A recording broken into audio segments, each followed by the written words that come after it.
Alors à l'ouverture du carton, on a tout de suite accès au mode d'emploi, donc ça c'est vachement bien parce que ça va nous permettre de faire le montage, hein, et puis en avant pour mon montage. Voilà, tout est sorti du carton, donc le plateau là, il bouge un petit peu, hein, en montée-descente. Ça, on va pouvoir venir le régler avec les petits excentriques qui vont être sur les petites roues là, donc ça c'est pas un souci. Donc, hein, comme vous voyez, ça bouge, c'est normal. Donc, on va attaquer tout le montage, puisque là, il y a l'écran, il y a des extrusions là, il y a des extrusions là, il y a beaucoup de choses. Là, j'ai déjà mes colonnes qui sont en place et mon moteur d'extrusion. Donc là, j'ai déjà mes colonnes qui sont en place et mon moteur de l'axe Z. Alors là, je préchauffe pour pouvoir faire ma mise à niveau. Donc, je lui ai dit pied là. Il est en train de monter en température le plateau et la buse. Donc là, j'ai mon plateau, ma buse. Le plateau, hein, il est réglé maintenant. La buse, elle est réglée, elle n'a pas de mouvement apparent latéral, donc c'est très bien. J'ai bien branché tous mes pneus fit. Faut encore que j'aille chercher du PLA. Et on va pouvoir lancer les prints de test qui sont sur la carte micro SD. Premier print de test de la pièce qui est fournie avec. On entend les ventilateurs, mais on n'entend pas du tout les steppers de moteur. Hein, là, on a le print en cours. Donc déjà en termes de silence, c'est pas mal. On n'a pas le bruit des steppers moteurs. Donc on voit une belle machine qui, je pense, c'est ça. Voilà une première pièce mécanique que je viens de faire.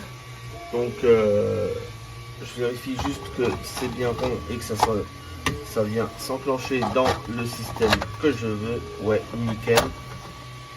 Donc à la fin, ça va me faire de l'aquaponie et ça se décolle tout seul. Hein, voilà, ça se décolle tout seul du build, alors que là, toute la construction s'est fait sans souci. Hein, je prends le moindre élément, voilà, je peux tout enlever et je peux relancer. C'est une petite remarque à faire quand même aussi, c'est que là, au niveau de l'extrudeur, je pensais devoir le changer, mais il y a des petits inserts métal qui évitent mon usure. Il manquerait juste un capteur de filament et elle serait parfaite. Voilà. Mais un capteur de filament, ça se rajoute. Donc, surtout que j'ai regardé, les firmware et ainsi de suite sont faciles à trouver. Donc, on peut faire des upgrades à tout moment. Et ça, c'est vraiment bien. Donc, après avoir fait la pièce de démo, après avoir fait celle-ci, mais il n'y avait pas assez de fil, donc je l'ai refait une deuxième fois. Cette petite extrusion là, j'ai fait un petit crochet aussi que j'ai mis juste. Voilà, ici. J'ai lancé donc des pièces comme celle-ci, c'est la seconde. Là, le décrochage, il se fait vraiment comme ça. Je n'ai pas touché encore. Ça, tout se défait tout seul. Et ça marche nickel, quoi. C'est pour imprimer, hop. Je viens lancer le suivant et c'est parti. Et dans 8-9 heures, j'ai la suivante qui sera faite. Donc vraiment nickel au niveau de l'impression et ça rentre bien dans un meuble Ikea.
Okay, so there are two holes here and towards the bottom, and these are for the power supply, which is this great big thing here.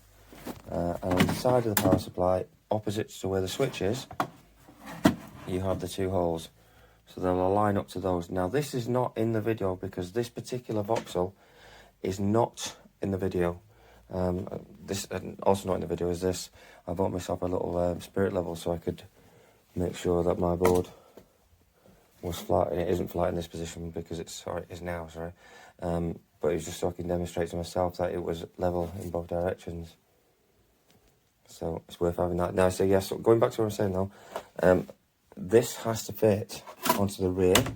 This big thing here fits onto the rear, and the cable plugs underneath, but it sits slightly up, and it has to be so that that little power switch there is showing outwards. This is not shown fully in the booklet, nor is it shown at all in the video. So you just have to be aware of that. One thing you have to be aware as well is this bar here. Look at these here, these tapered holes. They're not the same on the other side. And you do need them to be on the front, because when you feed the screws of the M20, it's the M20 with a flat cap. They're the ones that have to go through these two holes to screw in because they sit inside. I had to buy separate screws now, which will do the same sort of thing. So if I feed this screw in here, you'll see it goes right the way through. So it sits, because otherwise the runner's going to catch it, and then the other bit screws into the rear of the power supply. So these are M20s as well, so sorry, M4 20mm screws. Now they don't go through on the other side, which means I'm scuppered. If you see now it stops there. Now you need to get it past the bar because this is gonna get in the way. So what you need to do at this stage is get a Dremel or something and just groove out in this area so the screw sits a bit more inside. You're not causing any damage, and the only alternative to do is to actually take this apart. I'm sure you don't want to do that. So easiest thing to do is get the Dremel. If you put it on the wrong way, get the Dremel and just sort it out that way. But if you get it right the first time, this bar, which is on this side, obviously on the opposite side from where the screw pillar is, has to be so that the tapered holes are facing away from the back from the screw pillar. And that's the screw pillar I'm talking about.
so blossomed by virtue of its geography.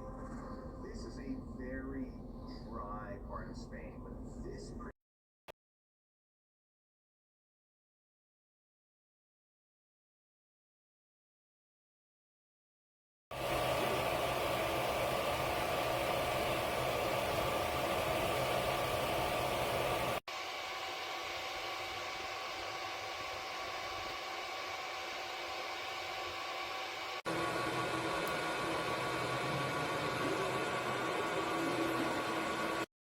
Remind me of my boys in Tampa. You don't have friends in Tampa. snow